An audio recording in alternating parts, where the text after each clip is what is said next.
大家好，墙外邻居种植的蒜头已经收成完，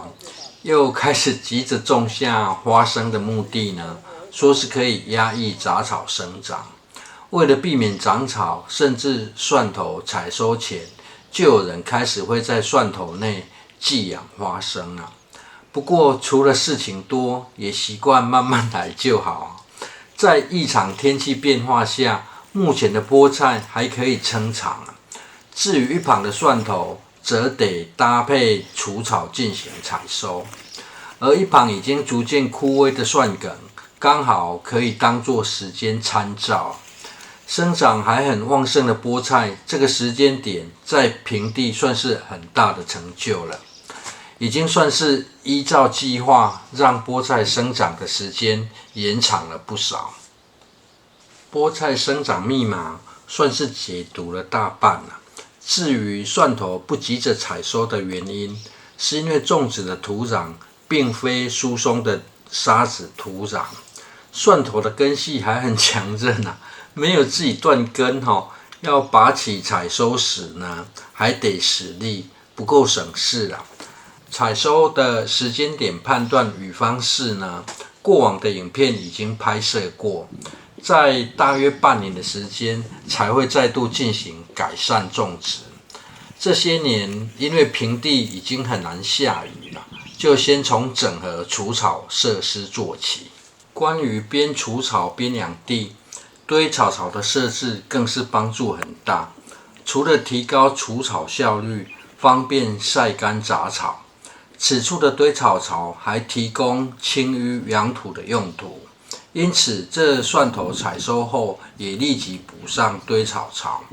而这还在记录中的第二批自然农法洋葱呢，虽然叶片很像青葱，不过把它当成蒜头看待会更接近啊。这等叶片枯萎后才进行采收晒干就好。关于花开堪折直须折，莫待无花空折枝，在这两颗向日葵上真实上演。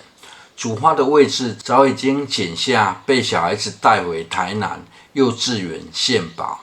原本种植的目的是要来帮助判断土壤肥力，不过相同品种的向日葵长势有点落差之外，连开出的花色都有点不同。而后院这位置的小空间种植，还有印象墙边日前是种植大番茄吗？重新整地后，也纳入了余生凉夏的计划中了。毕竟气温上升的趋势越来越明显，种植规划的安排尽可能往夏日可以种植的方向安排。种植空间夏日可以顺利种植，冬天通常也可以适应啊。但是这却是不可逆，只能单向。这也是不少人夏天舍弃或缩小种植空间的其中一个原因。而不知是否因为天气变来变去意外的导致四季豆长豆的速度非常快，因此再次尝试追加四季豆种植。由于天气会开始转热，因此将种植位置先行利用。日后经过日晒后的围墙也会发热就调整一下，不直接攀附在墙上生长。多搭了棚架，原本后院少量种植，降低种植空间视觉压力的设定也跟着调整。关于棚架搭设的高度，可以自由进出采收种植是习惯优先的考量这对于种植空间大的环境比较需要。若是小空间，棚架低一点倒是无妨。另外，家庭种植棚架搭低一点有个额外好处当种植一波后，想要再次将拉绳调紧，反而会比较好操作。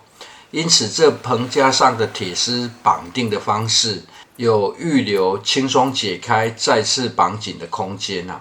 主要的考量就是牙管只是敲进土里，没有使用水泥固定的条件下呢，绑定的方式最好预留日后容易再次拉紧铁丝的作为。种植位置先行立笼的原因是方便控水。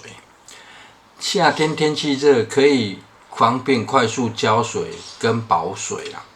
而进入雨季后，也不容易积水败根。墙外就有河道经过，根系只要往下钻深甚至不用浇水也可以啊。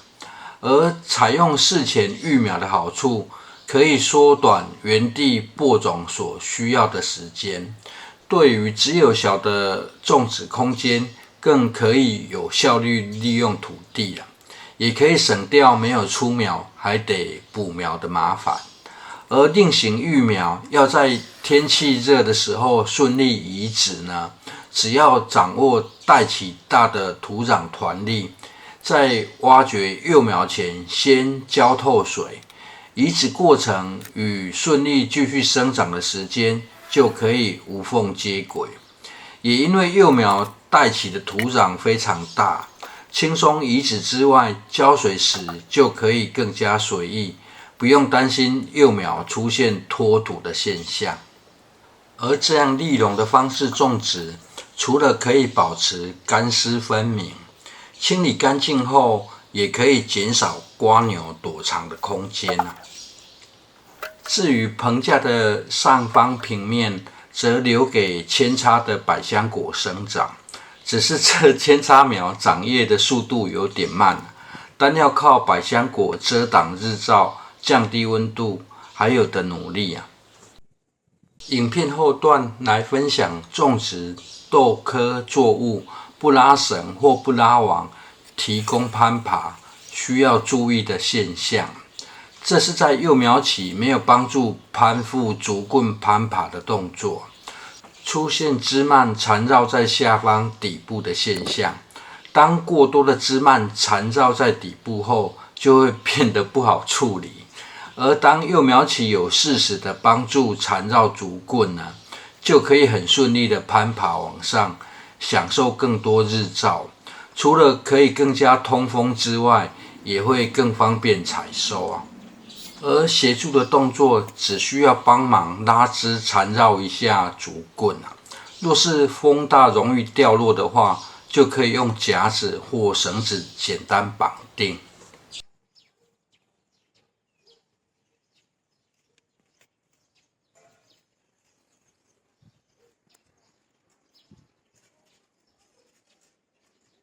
影片最后一旁的鸡蛋花已经自然提醒该换季了，而这2颗同品种的向日葵长势与花色依旧不同，刚好可以拿来测试新酵素使用后的效果。至于新种下的四季豆，移植经过15天后的状况，已经又开始开花准备长豆了。只是这比较晚种植的灯笼果，现在才开始开花长果，降温的方式得再改个方式可以先从地表降低土壤温度做起。观众朋友有机会的话呢，在白天的时候也可以摸一摸土壤经过曝晒后的温度有的浅根系作物会觉得温度太高无法生长，真正的原因不一定是日照太强，而是土壤温度太高，让根系承受不了。以上分享，谢谢收看。